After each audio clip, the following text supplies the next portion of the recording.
Alright everybody, recently I've been playing a lot of Seven Wonders Duel, as you can see right here. Been playing a lot of turn-based games and a lot of games on the arena. I've gotten to Diamond League level, which required me to play a ton of games, but in the process of me playing these games, my ELO dropped. The ELO is kind of like the ranking that Board Game Arena gives you to say like how good you are. And every game you win, you go up a little bit. Every game you lose, you'll go down a little bit. The amount you go down or up is based on how good your opponent is. If you lose against a really high ELO opponent, then you're not going to go down very much. But if you lose against a 100 level or even less than that opponent, then your ELO is going to drop significantly, especially if by the predictions you should have won. And not just Board Game Arena uses ELO.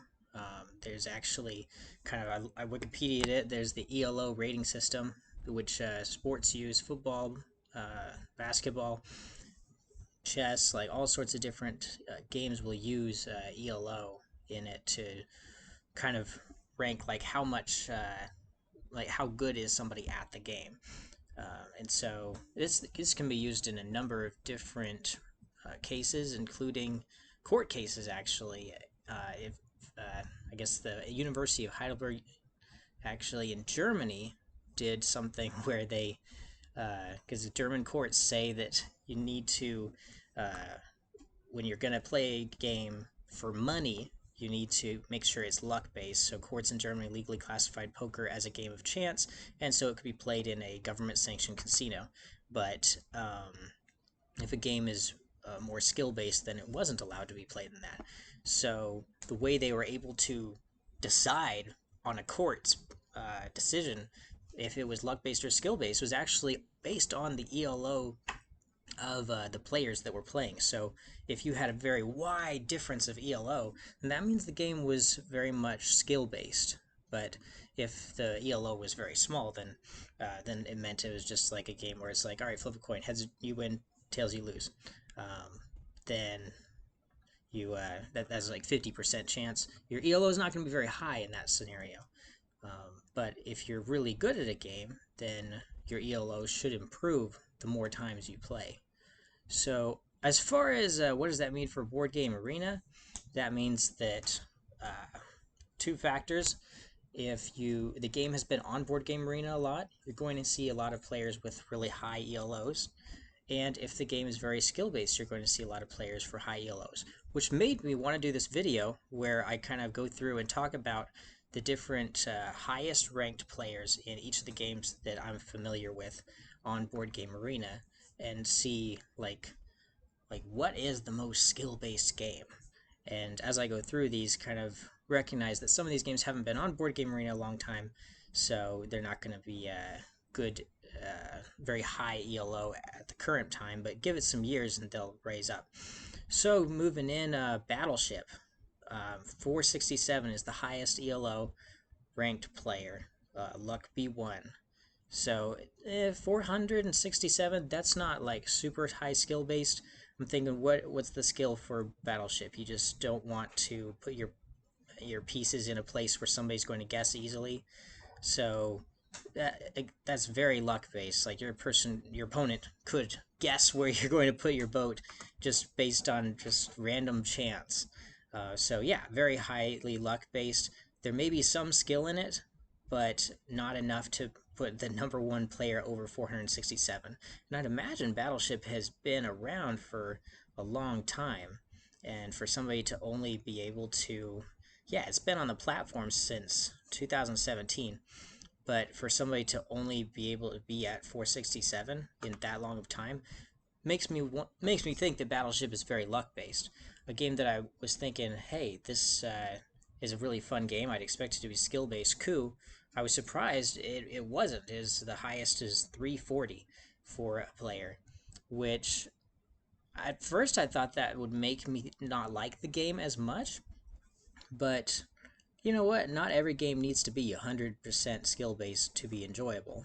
Because I really do enjoy playing Coup, but you get dealt two cards, and some cards are better than others, and there's no mitigation of the luck. It's just that's what you're given.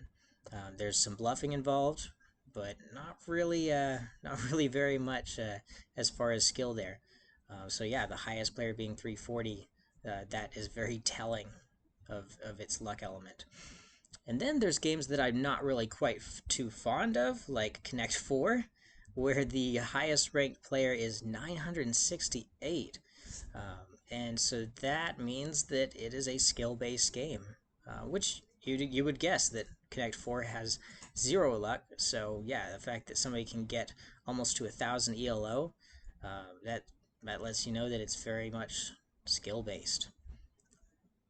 Go, the Chinese chess, it is at 721 at the current time. I don't think it has been on the platform. No, it's been on the platform since 2017. My thought is that Go is more skill-based than... well, I guess both are absent of luck. Like, Connect 4 is going to have no luck. Go is going to have no luck involved. But I wonder if just it's such a hard game to learn. Like, even artificial intelligences have not officially broken the game of Go, whereas artificial intelligence have definitely broken the game of Connect 4. So a computer is going to beat you if it's done right every time with Connect 4. But a super amazing pro could beat a computer at Go. And these are, I'm talking like the #1 person in the world could beat a computer. The computer is going to beat an average person. There's just so many things involved in the game of Go. You see that there's so many different placements there are. Whereas like with chess, or sorry, not checkers is a better one. Checkers, there's not very many options in the first turn. You only have like 1, 2, 3, 4, 4, 5 legal moves you can do in the first turn of chess. Whereas there's like way more than that. I mean, on a grid of Go, there's I'm gonna say at least 100 moves that you could do in your first move, and then 100 moves after that for your next move. And so 100 times 100 already with your second move, you have so many different iterations. That's going to require a lot of computing power to figure out and break the game. And likewise with a human, it's going to take a lot of time to break that game as well and figure it out, so that you can reach a higher ELO. So that's important to take into account as well, because you see checkers right here has 1017. When I looked at chess, I tried to look at the ELO and I saw this. I thought it was really interesting. Chess, its rankings are not, you're not able to see them. It won't show you a highest ranked player in chess. And so you click on why that is, and then it pulls up, why are rankings and competitive modes disabled for some games? Well, the game may be cooperative, so if it's cooperative, they're not going to have a highest ranked player because for whatever reason, it's not really a competitive thing at that point. The game may be solved, so that's what we were kind of talking about with checkers. Like, an AI could solve it. Chess, an AI has solved it. I don't know why they didn't disable ELO for checkers. But yeah, there can't be a best player at chess on Board Game Arena. I think that would raise some eyebrows and make people go, wait, hold on, that doesn't seem right, because an artificial intelligence has beaten people at chess, and chess is extremely kind of talked about a lot. Why they didn't do it for checkers, maybe there's not as much of a hubbub about it as there is with chess. But if a game is solved, Board Game Arena is saying they're not going to put an ELO ranking up. There's not going to be a best player. There may be accessible game engines or artificial intelligences allowing players to compete at the level of an engine instead of their own. So those are 3 reasons why they would disable ELOs for games. So for the rest of this video, I'm just going to go through the different games that I'm currently playing, and let's go through and try to... There's a lot of gamers that watch this channel, I would imagine. So if you like games, then that'd be a reason why you watch it. So we'll play a game here, and you try to guess what the ELO ranking is for each of the games that we have here, if you've played them before. So this is Through the Ages. This is one of the top 10 games in Board Game Geek. There's a lot of strategy tips out there for the game. I'm going to guess that the highest ELO ranked player, it's a pretty strategic game. I would imagine 700 is the highest.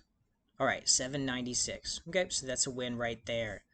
All right, let's go through. So 1 for 1. Guessed correctly. Okay.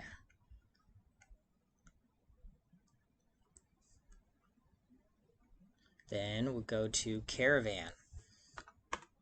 So Caravan is a game where you place camels out and you move pieces around. I'm going to guess that skill-based, maybe, let's say a 600 level.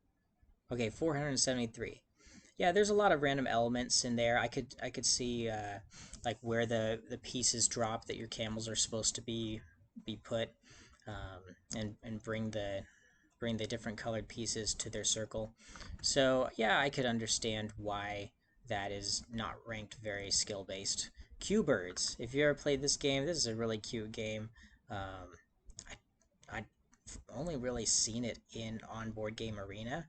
I'm going to guess that the highest ELO is, I mean, it's just a card game and you're drawing cards, so there's a lot of luck in that.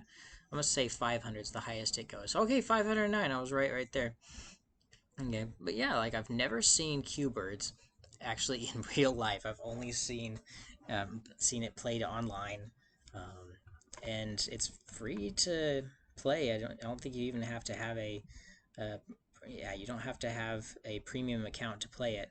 I just wonder if that game never really fully got published. I could be wrong, but it just came to Board Game Arena and never really like was an actual game that people have up on their shelfie.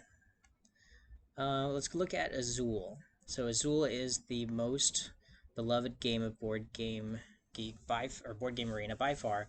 People play this a lot here. I'm going to imagine 800, so higher than Seven Wonders. Yep, 808. All right, so you kind of get it. Like, there's a lot of different spread of games that you could imagine.